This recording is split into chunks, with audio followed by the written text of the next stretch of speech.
Good evening all. ફિનવાઇટલમાં મને talk આપવા માટે ઇન્વાઇટ કરવા બદલ ખૂબ ખૂબ આભાર.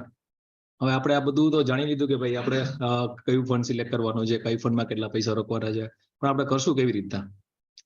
તો આપણે હવે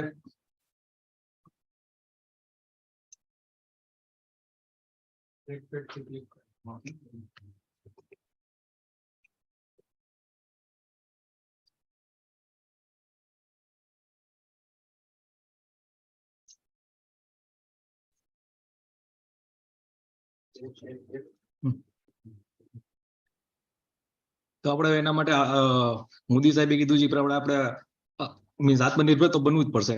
એટલે do it your self for investment in mutual fund. જેમ આગળની સ્લાઇડમાં આપણે જોયું એવી રીતે આપણે ડાયરેક્ટ મ્યુચ્યુઅલ ફંડમાં જ ઇન્વેસ્ટ કરવાનો છે. રેગ્યુલર મ્યુચ્યુઅલ ફંડમાં આપણે ઇન્વેસ્ટ કરવાનું નથી. Direct means online, do it your self. Generally આપણે ડાયરેક્ટ મ્યુચ્યુઅલ ફંડમાં ઇન્વેસ્ટ કરીએ ત્યારે બે વસ્તુની આપણને જરૂરિયાત હોય છે. ફર્સ્ટ એક તો ટ્રાન્ઝેક્શન આપણે કેવી રીતના કરવું અને આપણે કઈ જાતની સર્વિસની જરૂર પડતી હોય છે એના માટે.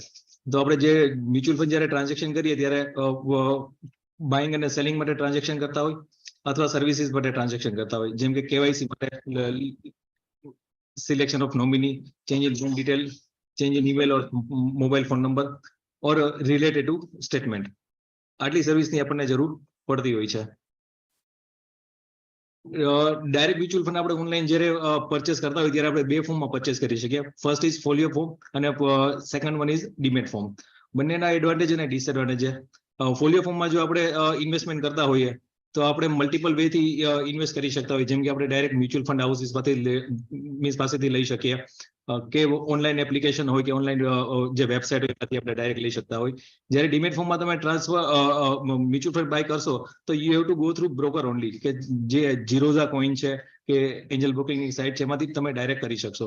સેકન્ડ થિંગ ઇઝ ફોલિયો ફોર્મમાં એસટીપી અને એસડબલ્યુપી અવેલેબલ હોય છે, જ્યારે ડીમેટ ફોર્મમાં તમે એસટીપી કે એસડબલ્યુપી અવેલેબલ હોતી નથી. Folio form is free of cost અને ડીમેટમાં જે એન્યુઅલ ચાર્જ હોય છે ભલે નોમિનલ હોય છે પણ એ લોકો આપણને એએમસી ચાર્જ કરતા હોય છે. અગેન ફોલિયો ફોર્મમાં જે તમે મ્યુચ્યુઅલ ફંડ હોલ્ડ કરેલા છે એને તમે પ્લેજ કરીને ફ્યુચર એન્ડ મીન્સ ઓપ્શનમાં ટ્રાન્ઝેક્શન ના કરી શકો. જ્યારે ડીમેટ ફંડમાં જો તમે હોલ્ડ કરતા હોય તો તમે એને પ્લેજ કરી અને ફ્યુચર એન્ડ ઓપ્શનમાં તમે ટ્રાન્ઝેક્શન કરી શકો. ETF is not possible to buy in case of folio form. પણ જ્યારે ETF તમારે બાય કરવા આવશે તો તમારે ડીમેટ ફોર્મની જરૂર પડશે. ફોલિયો ફોર્મમાં જો તમે ઇન્વેસ્ટ કરેલું હશે તો તમારી દરેક જે ફોલિયો હશે એમાં તમે દરેક નોમિનીને અસાઇન કરી શકશો. પણ જો તમે ડીમેટ ફોર્મથી ઇન્વેસ્ટ કરશો તો તમારો જે સિંગલ નોમિની હશે એ આખું ડીમેટ એકાઉન્ટમાં તે માટે હશે. ફોલિયો ફોર્મમાં transmission in case of joint names હોય તો ઇઝી રહેશે. જ્યારે આખું જે નોમિની જો હોય ડીમેટ ફોર્મમાં તો એ આખું મીન્સ નોમિનીને પોતાને ડીમેટ એકાઉન્ટ ઓપન કરવું પડશે. ફોલિયો ફોર્મમાં દરેક સ્કીમ ઇન્ડિવિજ્યુઅલી આપણે ઓપરેટ કરતા હોઈએ છીએ, એટલા માટે બધા જ મ્યુચ્યુઅલ ફંડ ડિફોલ્ટ થવાના ચાન્સ ખૂબ ઓછા હોય છે. જ્યારે ઇન કેસ ઓફ ડીમેટ ફોર્મમાં તમારી બધી જ સિક્યુરિટી એક જ જગ્યાએ હોય છે તો ક્યારેક બ્રોકર ડિફોલ્ટ થવાની શક્યતા હોઈ શકે, કે મીન્સ જેમ કે આપણા ઝીરોધામાં કંઈક જે ટેકનિકલ ગ્લિચીસ હતા તો એમાં કંઈક 1800 કરોડ રૂપિયાનું જે પ્લસ માઇનસ થઈ ગયું હતું. પ્લસ ફોલિયો ફોર્મમાં તમારા જે મ્યુચ્યુઅલ ફંડ હોય છે એ બધાના રેકોર્ડ એએમસી મીન્સ કે મ્યુચ્યુઅલ ફંડ હાઉસ અથવા આરટીએ પાસે હોય છે, જે આપણા ઇન્ડિયામાં બે મેજર આરટીએ છે, કેમ્સ અને ફિનટેક. ડીમેટ ફોર્મમાં જે સિક્યુરિટી રહેલી છે એ બધી તમારી રેકોર્ડ મળશે તમને સીડીએસએલ ને એનએસડીએલમાં.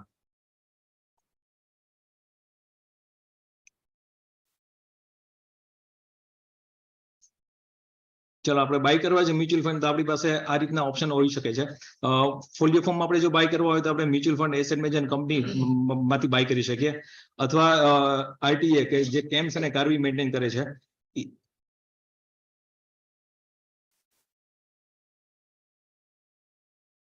એની પાસેથી આપણે ડાયરેક્ટ લઈ શકીએ, અથવા થર્ડ પાર્ટી જે વેબસાઇટ એપ્લિકેશન એમાંથી આપણે લઈ શકીએ, અથવા ડીમેટ ફોર્મમાં કે જે આપણે બ્રોકર આપણને ફેસિલિટી આપતા હોય છે તો એ પ્રમાણે આપણે એમાંથી બાય કરી શકીએ.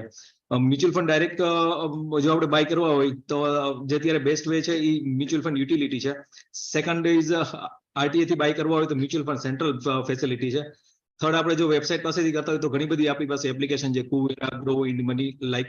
અને બ્રોકર પાસેથી કરતા હોય તો તમારી પાસે જે ડીમેટ એકાઉન્ટ જે બ્રોકર નું એમાંથી પણ તમે ડાયરેક્ટ મ્યુચ્યુઅલ ફંડ બાય કરી શકશો.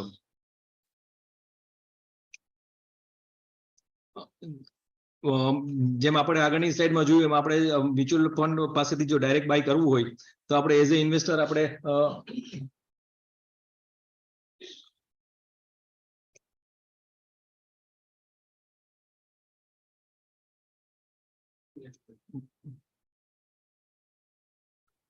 તો આપણે ડિફરન્ટ ફંડ હાઉસ પાસેથી ડિફરન્ટ આપણે સ્કીમ લઈ શકીએ. જેમ કે એચડીએફસી ની કોઈ એક સ્કીમ લેવી હોય તો આપણે જે ફંડ હાઉસ એક પાસેથી લઈ શકાય, બીજી એક્સિસ બેંક ની લઈ શકાય, જે ત્રીજી છે ફ્રેન્કલિન ની લઈ શકાય. તો એનો જે ડિસએડવાન્ટેજ છે આપણને જે છે તો એ છે કે આપણે દરેક ફંડ હાઉસ પાસેથી ઇન્ડિવિજ્યુઅલ રજીસ્ટ્રેશન કરવું પડશે. એના માટે દરેક વખતે રજીસ્ટ્રેશન કરવું પડશે અને દરેક મ્યુચ્યુઅલ ફંડની જે સ્કીમ હશે એમાં દરેકના અલગ અલગ જે પાસપોર્ટ મીન્સ જે પાસવર્ડ હશે અને આપણે દરેક વખતે દરેક લોગિન કરવું પડશે પોર્ટલ પાસેથી. હવે જે સપોઝ આપણી પાસે 3 કે 5 મ્યુચ્યુઅલ ફંડ સ્કીમ હોય તો આપણે દરેક પાસેના જે સ્ટેટમેન્ટ હોય ઇન્ડિવિજ્યુઅલ સ્ટેટમેન્ટ છે તો આપણે 5 કંપની પાસેથી લેવા પડશે. એ આપણને તમને કોઈ કોન્સોલિડેટેડ જે પોર્ટફોલિયો તમને નહીં આપી શકે. અને એ જે દરેક મ્યુચ્યુઅલ ફંડ હાઉસ હશે તો એની દરેકની પોતાની મોબાઈલ એપ્લિકેશન હશે તો એમાંથી તમને પર્ટિક્યુલર ફંડ હાઉસનું તમે ત્યાંથી મેસેજ કરી શકશો.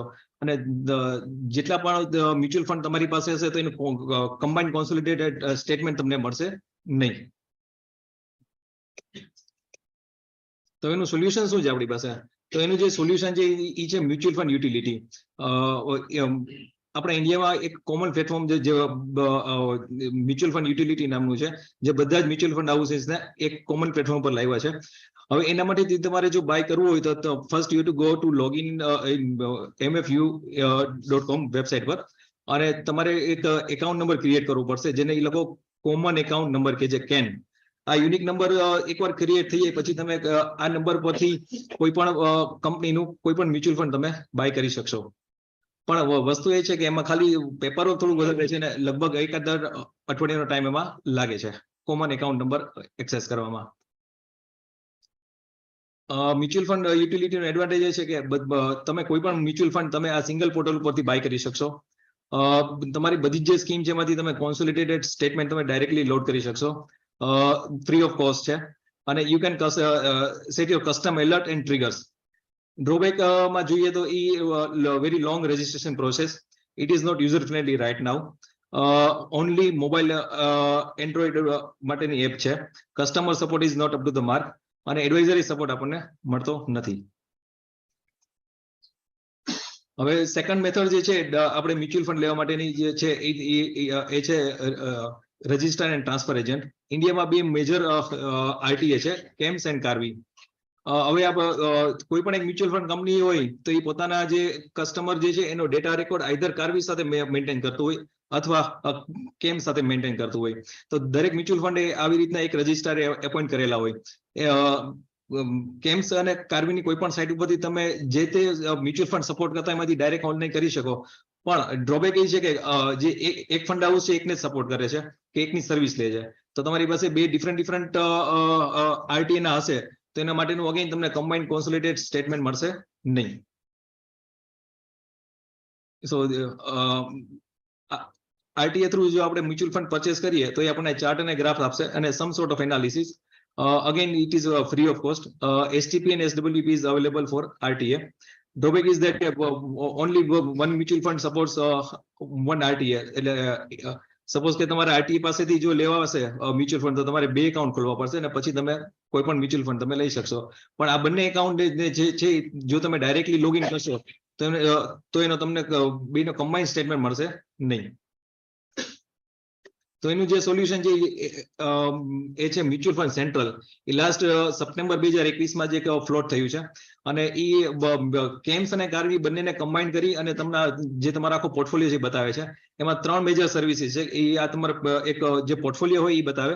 સેકન્ડ થી કે એ પોર્ટફોલિયોમાંથી તમે કોઈ પણ રીતના તમે ટ્રાન્ઝેક્શન કરી શકો અને થર્ડ થિંગ એ જે સર્વિસ રિક્વેસ્ટ આપણને પ્રોવાઈડ કરે છે કે ભાઈ તમારે ચેન્જ ઇન નોમિની કરવું છે, મોબાઈલ ચેન્જ કરવો છે, ઈમેલ ચેન્જ કરવું છે, તમારે સ્ટેટમેન્ટ જોઈએ, બધી જ વસ્તુ તમને અત્યારે આ પ્લેટફોર્મ ઉપરથી મળે છે અને this site is very user friendly. હવે કોઈ એપ્લિકેશન કે વેબસાઇટ થી આપણે પણ મ્યુચ્યુઅલ ફંડ લઈ શકીએ છીએ, જે થર્ડ વે છે. તો આપણી પાસે અત્યારે લોટ્સ ઓફ મોબાઈલ એપ્લિકેશન અથવા વેબસાઇટ છે. ધેર ઇઝ કુવેરા, ઇનમની, ગ્રો એક્સેટ્રા. આ બધામાં સેમ વસ્તુ છે કે તમારે જે ડિફરન્ટ હાઉસીસ ને મ્યુચ્યુઅલ ફંડ છે એ તમે કોમન પ્લેસ ઉપર રાખી શકશો. કોન્સોલિડેટેડ સ્ટેટમેન્ટ તમને મળશે, તો એમાં તમને કદાચ એબ્સોલ્યુટ રિટર્ન એ સાથે મળશે અને XIR પણ મળશે.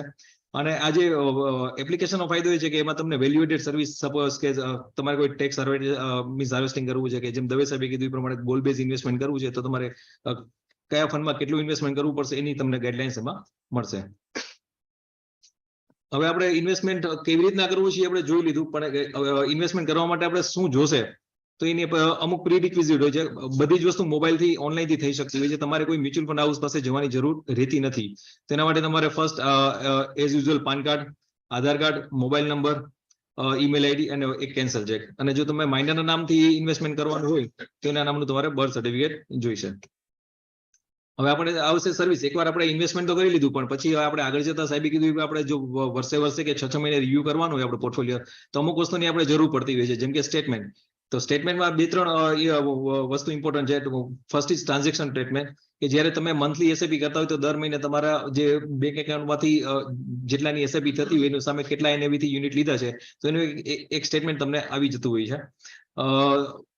બીજું એક સ્ટેટમેન્ટ છે કેપિટલ ગેઇન સ્ટેટમેન્ટ, કે જ્યારે તમે યુનિટ રીડીમ કરો તો ત્યારે તમારે કેટલો કેપિટલ ગેઇન લાગ્યો છે એ તમારે જોવા માટે એક સ્ટેટમેન્ટ જોતું હોય છે, means at the end of financial year. અને ત્રીજું એક છે રિટર્ન કેલ્ક્યુલેટર. તો આ જે રિટર્ન કેલ્ક્યુલેટર જે છે ને XIR, જનરલી આપણે મ્યુચ્યુઅલ ફંડ હાઉસીસ પાસેથી કે એવી રીતના લઈએ ને તો એ આપણને ખાલી એબ્સોલ્યુટ રિટર્ન જ બતાવતું હોય છે. તો એના માટે આપણે થર્ડ પાર્ટી એપ્લિકેશન કે જેમ કે એમ પ્રોફિટ છે, કુવેરા છે, કે તો એમાં તમે જઈને તમે XIR સાથેનું તમે સ્ટેટમેન્ટ પણ લઈ શકો છો. જનરલી મ્યુચ્યુઅલ ફંડ હાઉસીસના જે સ્ટેટમેન્ટ હોય છે એમાં તમને ખાસ એબ્સોલ્યુટ રિટર્ન જ આપતું હોય છે, એમાં XIR જનરલી આપતું હોતું નથી. આ એક કેમ્સની વેબસાઇટ છે, એમાં સ્ટેટમેન્ટ માટે એક અલગ ટેબ જ બનાવેલું છે, કે એ સ્ટેટમેન્ટમાં તમે જોઈ શકશો કે અત્યારે હવે કેમ્સ અને કેફ ઇન્ડેક આર ઓન સેમ પ્લેટફોર્મ. તો તમે કોઈ પણ સ્કીમમાં તમે ઇન્વેસ્ટમેન્ટ કરેલું હશે તો તમારે સ્ટેટમેન્ટ જોઈતું હશે બંનેનું સાથે, તો એ કેમ્સની વેબસાઇટ ઉપરથી તમને સાથે મળી જશે.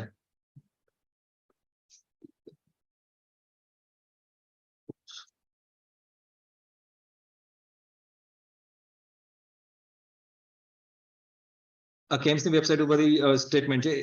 તમારે સ્ટેટમેન્ટ લેવા માટે 2 જ વસ્તુની જરૂર પડશે. એક તો ઈમેલ આઈડી અને you need to set password. તો ઈમેલ આઈડી ઉપરથી જેટલા તમારા મ્યુચ્યુઅલ ફંડની સ્કીમ હશે એનું એક કોન્સોલિડેટેડ સ્ટેટમેન્ટ સાથે મળી જશે. અને બંને આરટી ને જે કમ્બાઈન કરીને સ્ટેટમેન્ટ પર તમને મળશે. અહીંયા કાર્વી અને કેમ્સનું બંનેનું સાથે સ્ટેટમેન્ટ છે. અને આ એક આખું સિંગલ પાનમાં જે ઇન્વેસ્ટમેન્ટ કરેલું છે એની ડિફરન્ટ સ્કીમના પણ સાથે તમને સ્ટેટમેન્ટ મળશે. સેમ મ્યુચ્યુઅલ ફંડ સેન્ટ્રલમાંથી આપણે આવી રીતના સ્ટેટમેન્ટ લઈ શકીએ છીએ. મ્યુચ્યુઅલ ફંડ સેન્ટ્રલમાંથી આપણને જે સ્ટેટમેન્ટ મળે એનો ફાયદો એ છે કે એમાં તમને કોઈ પણ ફોર્મમાં તમે મ્યુચ્યુઅલ ફંડ લીધેલા હશે, whether it is folio form or in the demat form, એ તમને આખું કમ્બાઇન્ડ કોન્સોલિડેટેડ સ્ટેટમેન્ટ તમને આપી શકશે. પણ અગેન નાનું ડિસએડવાન્ટેજ એક છે, XIR તમને નહીં આપે, ખાલી એબ્સોલ્યુટ રિટર્ન જ આપશે. બધી સ્કીમનું સાથે તમને સ્ટેટમેન્ટ આમાં મ્યુચ્યુઅલ ફંડ સેન્ટરમાં મળી શકશે. So Finvalid Fund is mutual fund is promising website, just go through it. નવા જે લોકો ઇન્વેસ્ટમેન્ટ કરવા માંગે છે એના માટે ખાસ યુઝર ફ્રેન્ડલી વેબસાઇટ છે. મેં હમણાં જસ્ટ લોગિન કર્યું છે અને it is very good site. It is a single platform which supports CAMS and Carvi both. It gives opportunity to transact with a statement of SOA form as well as the demat holding, and it provides also service related to your KYC and all these things. And it is very user friendly, free of course right now, but the only disadvantage is it doesn't provide XIR. So अपना investment portfolio pocket में लेके चले, go online.